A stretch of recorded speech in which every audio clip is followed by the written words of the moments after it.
Hello friends, welcome to Prashant IAS. So friends, in the last class, we were discussing about the topic of national emergency. And in the last class, we have completed a discussion with the topic of national emergency. So friends, in this class, we will start our discussion with a fresh topic. So as all of you can see on the screen that the topic of today's class is state emergency. Friends, state emergency is also called as President's Rule. So in this class, we will discuss about the topic of state emergency or President's Rule in a very detailed manner. So friends, let's begin.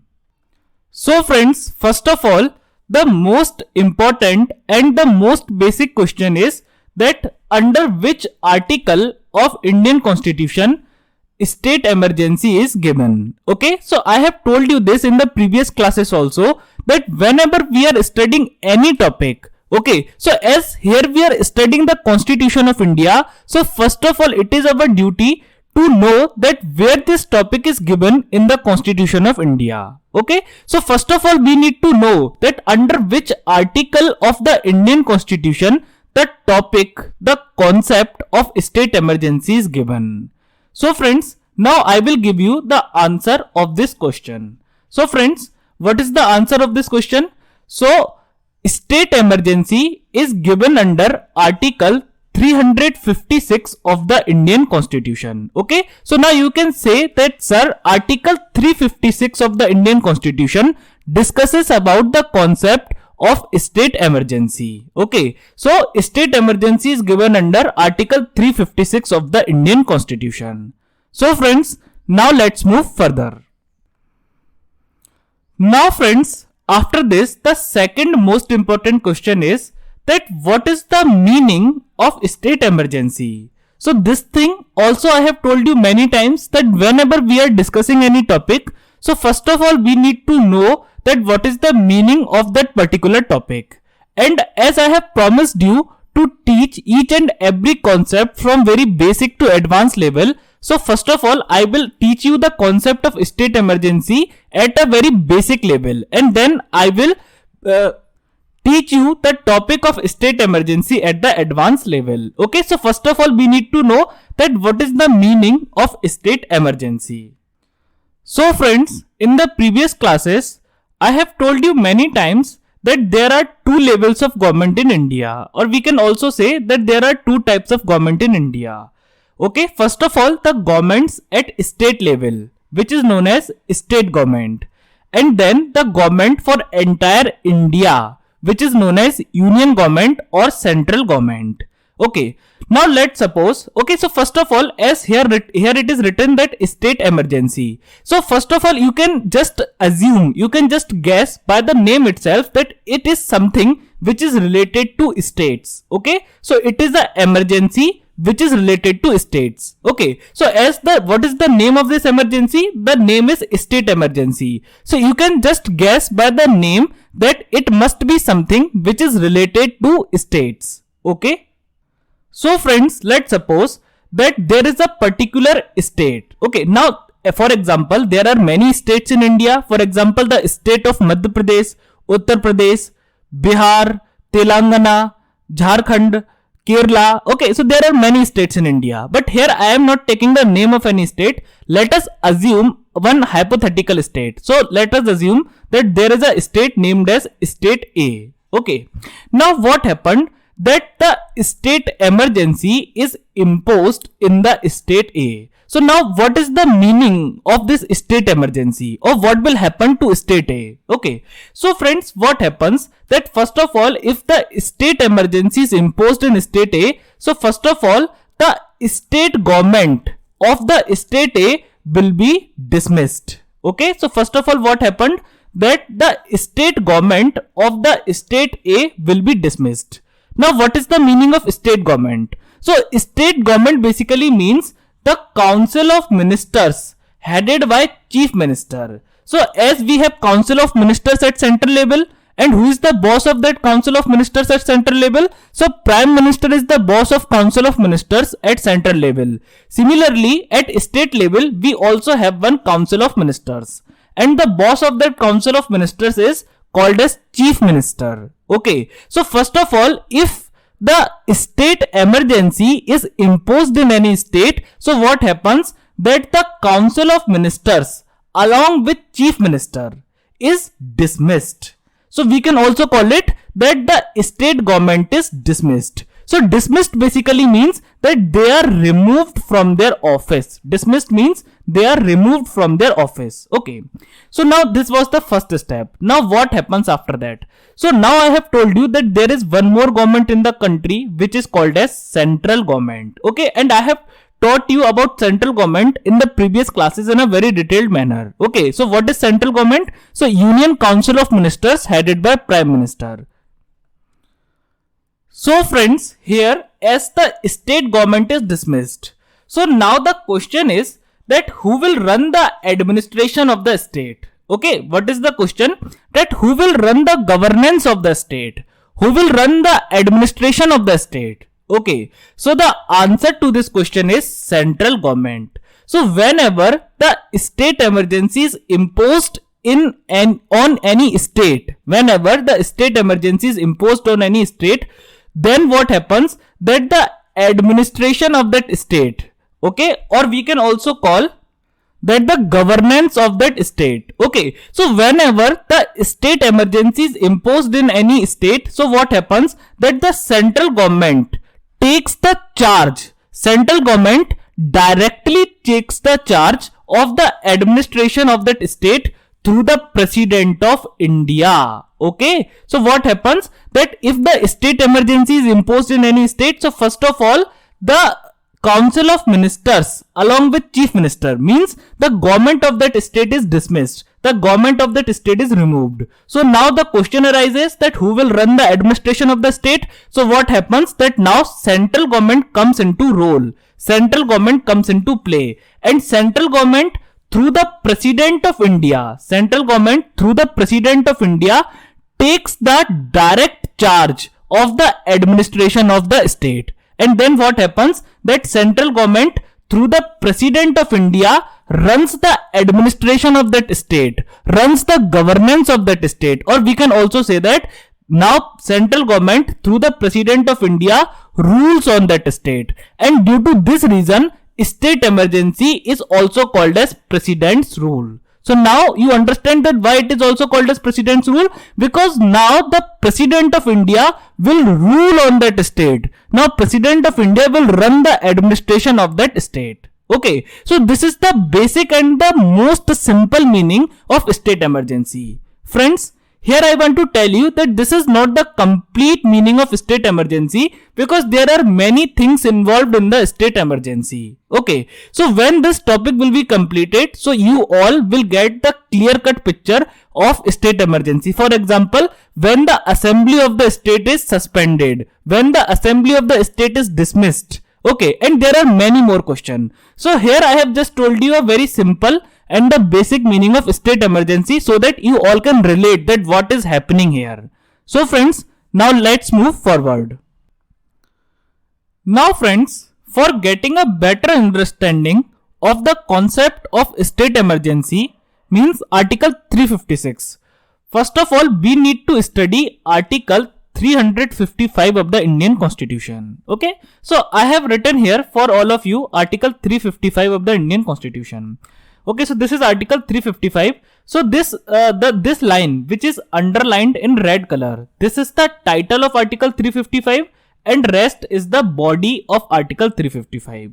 So first of all, I am reading Article 355 for all of you.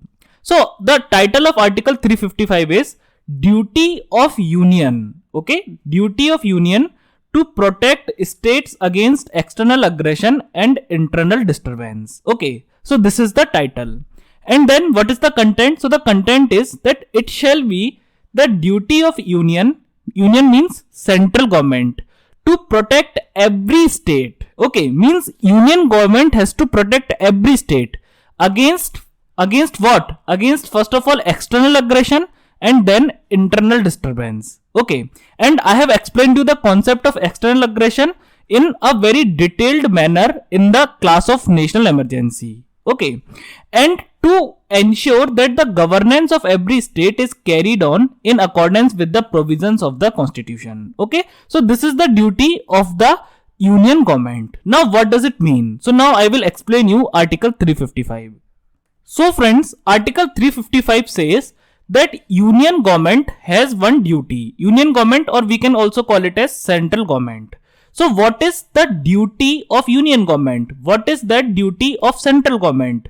So now article 355 says that it is the duty of union government, or it is the duty of central government, that first of all, central government has to protect every state. Central government has to protect every state against two things. Okay, so first of all, central government has to protect every state against external aggression, and after that, central government has to protect every state against internal disturbance. Okay, now what is the meaning of external aggression? So external aggression basically means that when any other country has attacked India. Okay, so I have explained you the meaning of external aggression in the last classes in a very detailed manner. So external aggression basically means that when any particular country has not proclaimed official war against India, but it has unofficially attacked on India. Okay, so it is a kind of attack on India. Okay, so this is external aggression. Now we know that there are many states in India. Okay, we know that there are many states in India which shares boundary with other countries. Okay, so there are many states in India which shares boundary with other countries. Okay, so here I don't want to take the name of any country. Okay, so now what happens, that if that country, okay, if that particular country wants to attack on India, then it will attack on that particular state. Okay, so now it is the duty of the central government to protect this particular state and to protect every state against the external aggression. Okay, so this is the first meaning. Now what is internal disturbance? So friends, can you remember that in the last class I taught you about the concept of armed rebellion. So what basically happened in the case of armed rebellion, that I taught you that when the people takes the arms, when the people takes the weapons, and then by using these arms and weapons, people do violence and then they protest against the government. So this is called as armed rebellion. So this is a very focused term. But on the contrary to armed rebellion, internal disturbance is a very broad term. Okay, so internal disturbance is a very broad and umbrella type of term, means it covers many other things also. For example, if the people of two different communities are fighting with each other, and due to which what is happening, that the loss of the property of state is happening, due to which what is happening, that many people have lost their life. Okay, so this will also be called as internal disturbance. So basically there can be many infinite number of examples of internal disturbance. So armed rebellion is a very focused term, but internal disturbance is a very broad term. For example, I am giving you one more example of internal disturbance. For example, let's suppose what happened, that government of India passed a law. Okay, now definitely I told you in the previous class also that whenever government passes law, so what happens, that some people, okay, let's suppose, and that law is controversial, it is little bit controversial.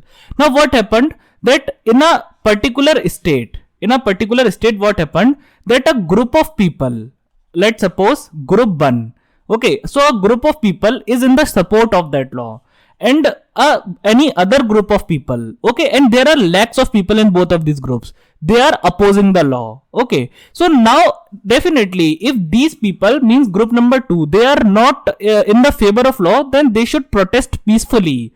They should ask government to turn down the law, and if government is not listening, then they can go to High Court, they can go to Supreme Court.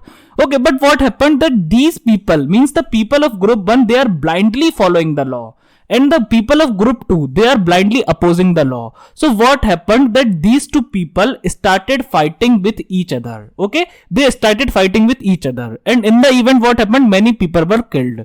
So okay, and what happened, that the public life was disturbed, it resulted into the loss of the property of state. So this can also be termed as internal disturbance. Internal disturbance basically means when everything is not normal as usual in the state.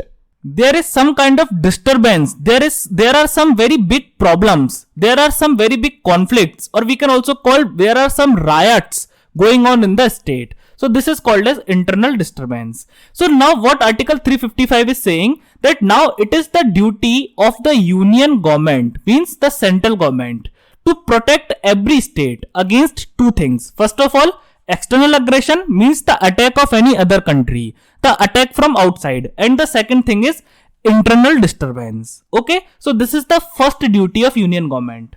Now after that, what Article 355 is saying further. So then Article 355 is saying to ensure that the government of every state is carried on in accordance with the provisions of this constitution. Okay, so what Article 355 is saying, that it is the duty of the central government to ensure that the government in every state is going on in accordance with the provisions of the constitution. Okay, so what does it mean? So it means that now this is the duty of the central government to ensure that, okay, so let's suppose there is one particular government in a state. So we know that there is party politics in India. Okay, so let's suppose there are 4 political parties in one particular state: Party A, Party B, Party C and Party D. Now what happened after election? That Party B formed the government in one particular state. Okay, now it is the duty of this Party B to run the administration of that state, to run the governance of that state according to the articles of the constitution, according to what is written in the constitution. Okay, and if this Party B will not run the administration of the state according to provisions of the constitution, then central government will get the power to punish that state government. Okay, so this is the meaning of this statement, that if the governance of the state, if the administration of the state is not going on according to the provisions of the constitution, then it is the duty of the central government to implement this, that the governance of the state, the administration of the state should be carried out according to the provisions of the constitution. Okay, so these are the 2 duties of the union government.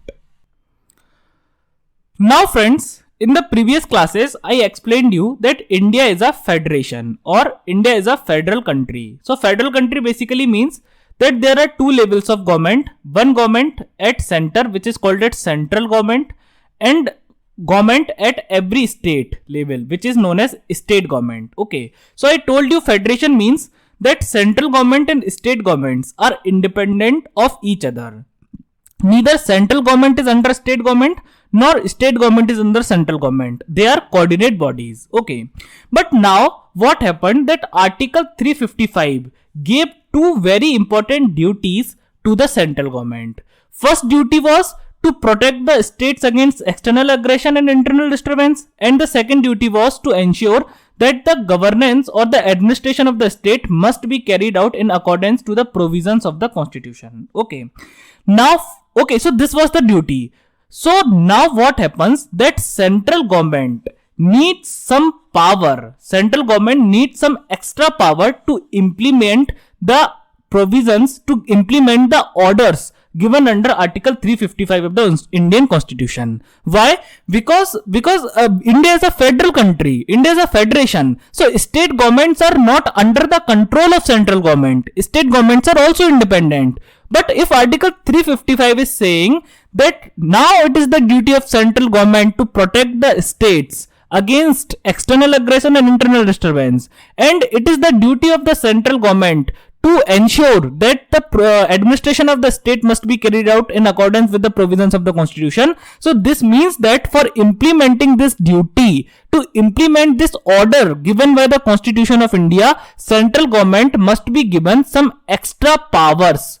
Central government must be given some extra powers, and then by using these extra powers, central government will be able to implement the orders given through central government under Article 355. So friends, then comes Article 356 of the Indian Constitution. So Article 356 of the Indian Constitution basically provide this extra power to the central government. Okay, so what Article 356 does? Article 356 provides this extra power to the central government to implement the order, to implement the duty which is given by Article 355 to the central government. So friends, now let us discuss that what is Article 356 of the Indian Constitution. So I have simplified Article 356 for all of you so that you all can understand and remember this. Okay.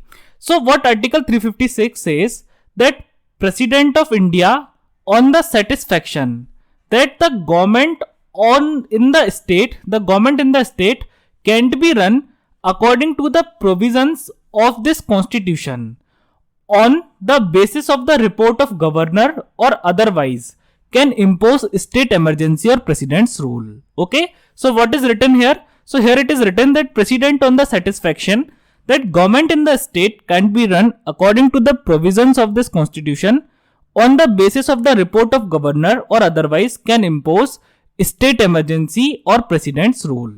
Okay. But what does it mean? What is the meaning of this statement? Okay. So friends, I have told you the structure of government at the central level. So at the central level, I told you that there are three organs of the government. Okay. And what are those three organs of the government? Legislature, executive and judiciary. Okay. So for central government, legislature is parliament, executive is council of ministers headed by prime minister, and judiciary is, what is judiciary? Judiciary is a Supreme Court. Okay. Now friends, I have also told you that the head of the state, means the head of the entire India, is the President of India. Okay. So I taught you about the structure of government. So what happens, that there are three organs of the government: legislature, executive and judiciary. So for union, legislature is parliament, executive is a council of ministers headed by prime minister, and judiciary is Supreme Court. And the head of entire India is the President of India. Okay.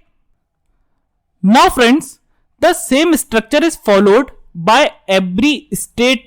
Okay. For example, the state of Madhya Pradesh, the state of Uttar Pradesh. So the same structure is followed by every state also. For example, every state has its legislature. So what is the legislature of that state? So for example, some state legislatures only have one house. So that house is known as state legislative assemblies. Whereas there are some state legislature which has two houses. So the lower house of the state legislature is known as state legislative assembly, whereas the upper house of the state legislature is known as legislative council. So I have taught you in the case of parliament that there are two houses of the parliament. The upper house is called as Rajya Sabha and the lower house is called as Lok Sabha. So if you will apply the same concept on the states, then you will find that, let's suppose if this is state legislature, then there are some states in which there is only one house, and that house is called as state legislative assembly. Okay. Whereas there are some states in India which have two houses, just like the Parliament of India. So the upper house of the state legislature is known as state legislative assembly, and the lower house is called as state legislative council. Okay. So this is the legislative structure. Now what is the structure of executive? So at states we are having council of ministers, which is headed by chief ministers, and for judiciary we are having high courts. Okay. But friends, as the head of entire India is the President of India, so my question is that who is the head of entire state? So the head of entire state is the governor of that state. Okay. So the head of entire state is the governor of that state. Okay. So this is a little introduction about the governance and administration or the structure of government in the states. Okay. So who is governor? Governor of any state is the head of that state. He is the first officer of that state. Okay. For example, governor of Madhya Pradesh is the first officer of Madhya Pradesh. He is the head of Madhya Pradesh. Okay. Now let's suppose what happened, that governor of one particular state sent one report. Governor of one particular state sent one report to the central government. Okay. And what was written in that report? And in that report, it was written that the government of this state the government. So government basically means the union, government basically means the council of ministers headed by chief minister. Okay, so here we are talking for states. So so governor sent a report to central government, and in that report it was written that the governance of this state or the administration of this state is not running according to the provisions of the constitution. Okay, so what is this written? So okay, and we know that the Constitution of India is the fundamental law of India. It is the basic law of India. So I taught you this in the very first lecture, that the Constitution of India is the fundamental law of India. It is the basic law of India. So the administration of entire India and the administration of the every state of India must be run according to the provisions of this constitution. Okay. And what was written in the report of governor? So governor sent a report to the central government, and it was written in the report that the administration of the state is not running according to the provisions of constitution. Okay, means when the government of the state is running the administration, when government of the state is doing governance, then they are not following the provisions of the constitution. They are doing it arbitrarily. Okay, they are not following the provisions of the constitution. Okay. So friends, now what will happen, that the President of India will read this report. Okay, so what happens, that the President of India will read this report, and after reading this report, if the President of India is satisfied, that okay, that the governance of the state is not going on according to the provisions of the constitution, then President of India can impose state emergency or president's rule in the state. Okay, so this article 356 is saying. Okay, so now it is not mandatory that president should receive the report of governor for imposing president's rule. If President of India comes to know from anywhere else, okay, so let's suppose this time governor didn't send report to president. This time what happened, that President of India came to know from any source. He came to know from any source, from any agent, that what happened, that the governance of the state is not running according to the provisions of India, then President of India gets the power to impose president's rule or state emergency in that state. So this is the meaning of article 356. So again I am repeating the meaning of article 356 for all of you. So what article 356 is saying?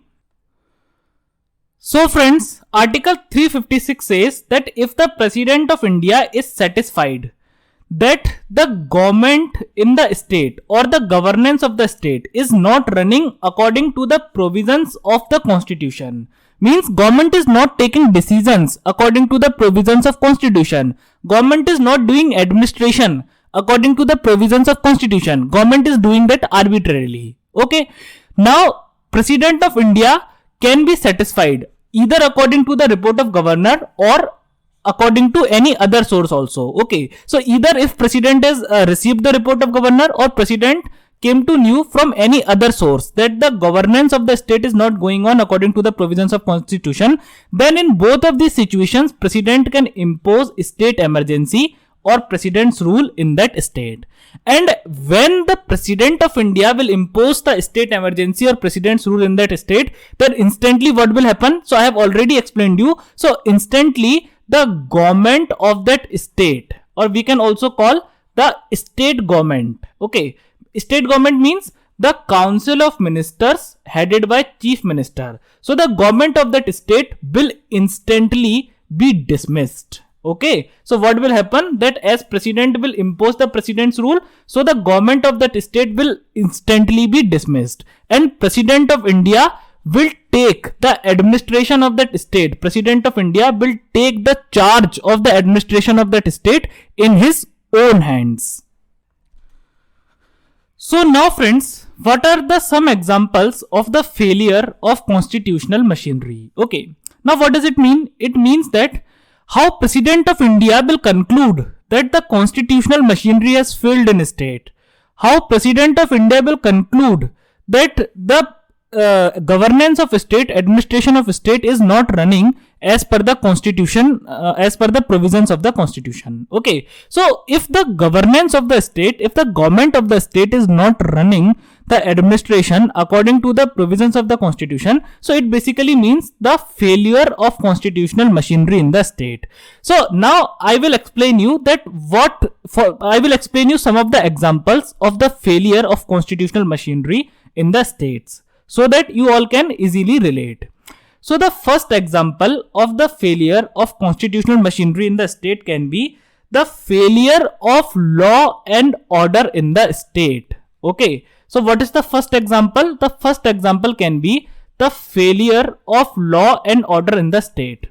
Now, what the failure of law and order means? For example, if the crime is increasing in the state at a very high rate, if the murders are increasing in the state at a very high rate, if people are not obeying the laws, if people are not obeying the law and order. Okay, so failure of law and order basically means that there is a chaos type of situation. Failure of law and order basically means, so basically there can be many examples of the failure of law and order. Okay, so what happened, that the government of the state is not able to control, to maintain law and order in the state, and law and order has failed in the state. So here I will take one example and then I will explain. So for example, here I am saying that the crime is increasing in the state at a very high speed.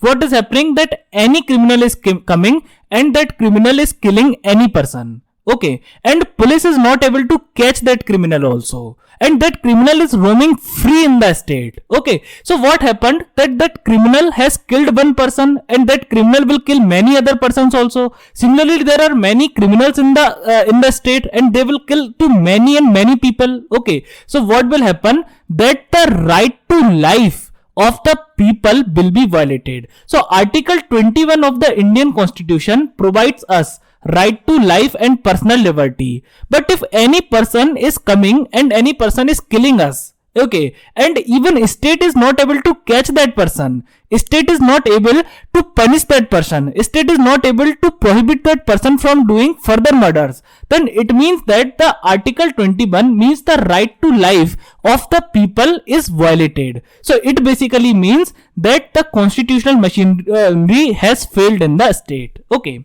now what can be the other examples of the failure of constitutional machinery? For example, friends, let's suppose if the communalism has increased in the state. Okay, now communalism means, for example, let's suppose that, okay, so communalism basically, so we know that there are many religions in India and we can call every one religion as one particular community. Okay, so now here I will not take the name of any religion. So let's suppose there is one religion known as religion A and there is another religion known as religion B. Now what happened, that the people of, okay, so and we can call these religions as community also. So what happened, that the people of this religion A and this religion B, they are fighting with each other and they are doing everything to defeat the people of other religion. They are, okay, so what is happening, that the riots are happening in the state. Okay, people are fighting with each other, people are killing with each other. So what is happening, that the communal riots are happening in the state, and definitely if the communal riots are happening in the state, so what will happen, that the life of people is under threat, the life of people is under danger. So again, this is a violation of Article 21. So we can say that the constitutional machinery has failed in the state. And even if communal riots are not happening, even if people are not being killed, even if only there is communalism, okay, only there is communalism, then also it is the failure of constitutional machinery. Why? Because secularism is the basic structure of Indian constitution. So if the state is not secular, then it means that it is the failure of constitutional machinery. Now what does it mean? So let's suppose if the communal riots are not happening, if people are not being killed, okay, so if communal riots are happening, if people are being killed, then it is the violation of Article 21. So it means that constitutional machinery has failed. So president can impose president's rule on this behalf. But let's suppose if the communal riots are not happening, if the people are not being killed, but what is happening, that the government of the state is favoring one particular community. The government of the state is favoring one particular religion, and government is discriminating against one particular religion. The government is discriminating against many religions. Okay, so communalism, what can be the example of communalism? So one example of communalism can be that the government of the state is favoring one particular religion and the government is discriminating against other religions. So this is again the failure of constitutional machinery, because secularism is the basic structure of Indian constitution. Now friends, the third example can be excessive corruption in the state. So let's suppose what happened, that every officer of the state is corrupted. Ministers are corrupted.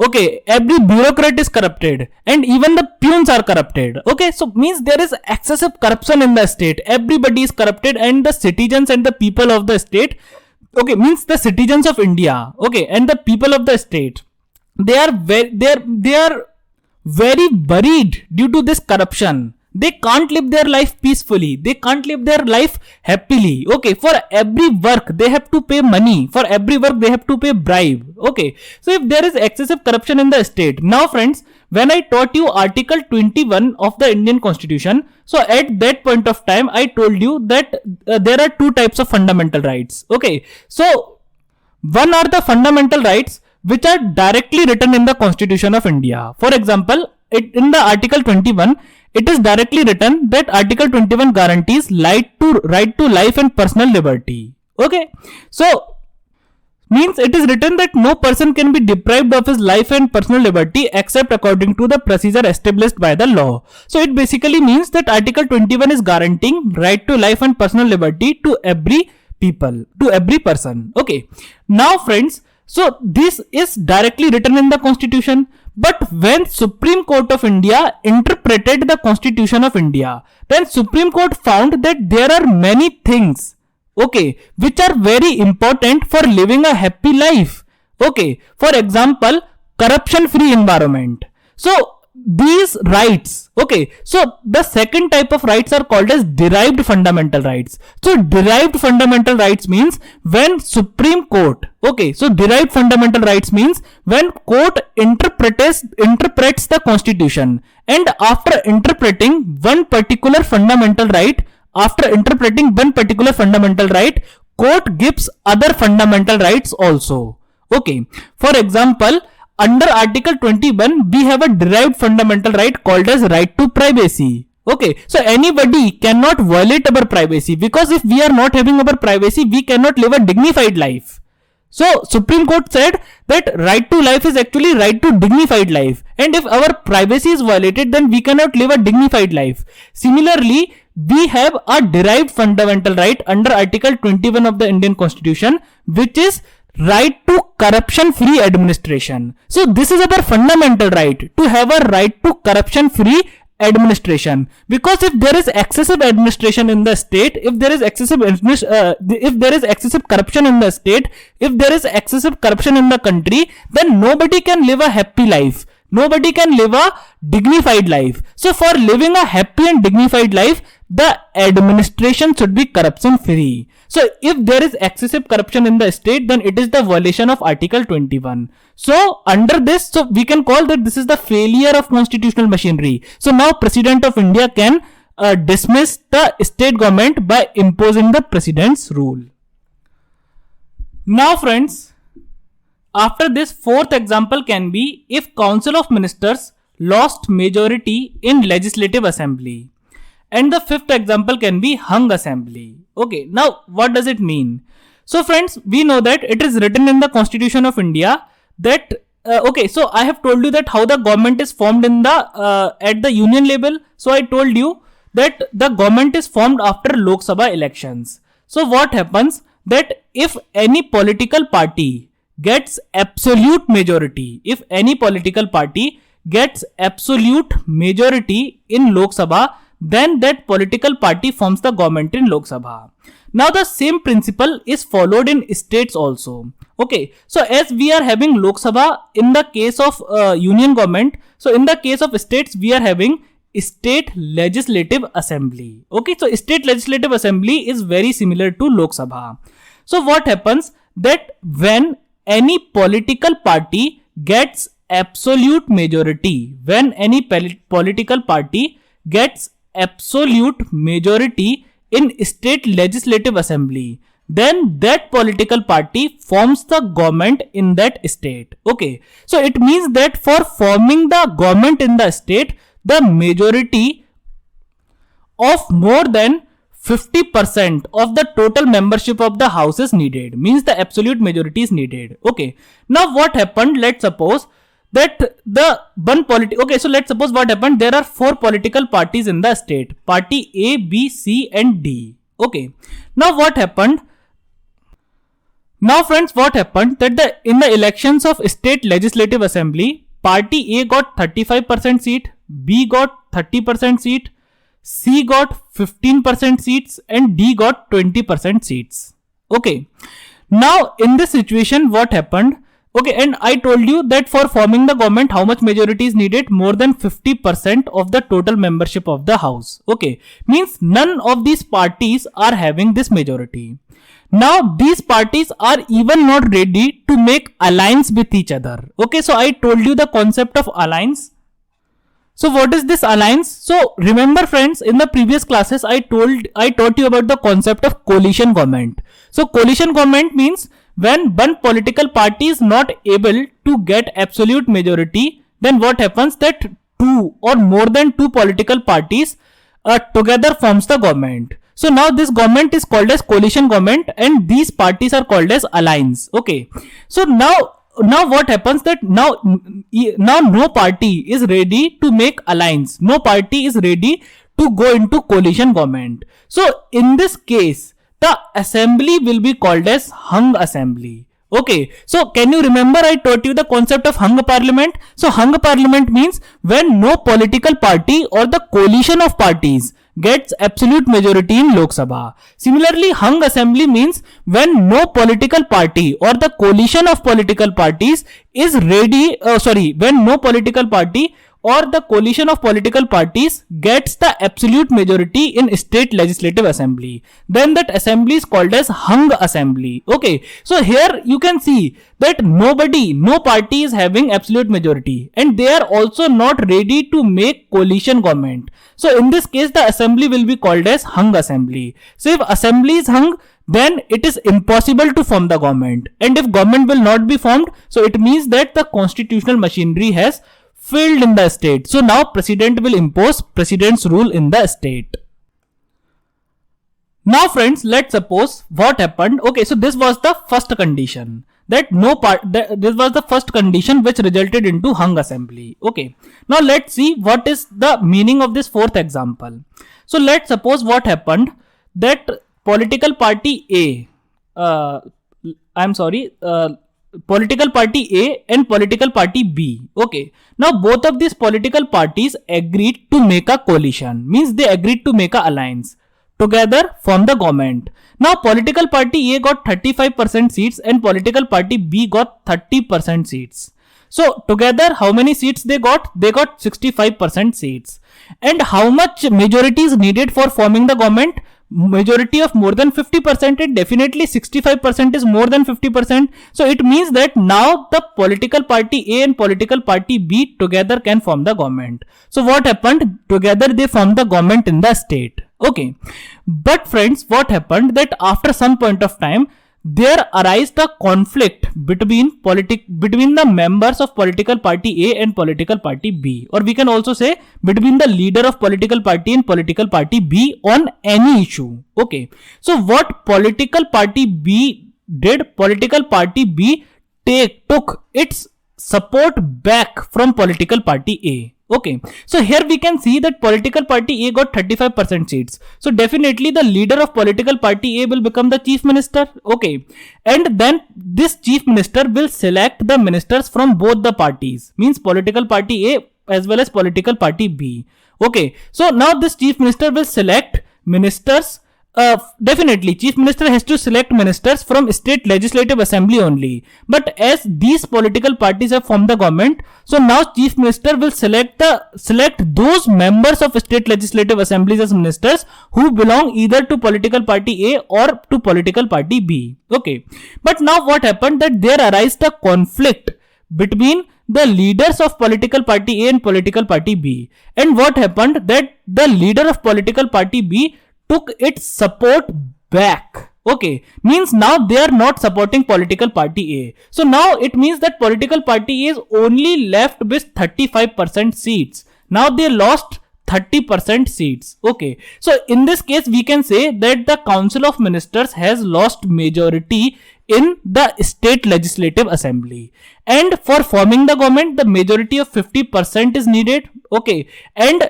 if the Council of Ministers is only having a majority of 35%, it means that they have lost the majority, and once they have lost the majority, it means that the constitutional machinery has failed in the state. So in this condition, what will happen, that president will impose the president's rule on the state.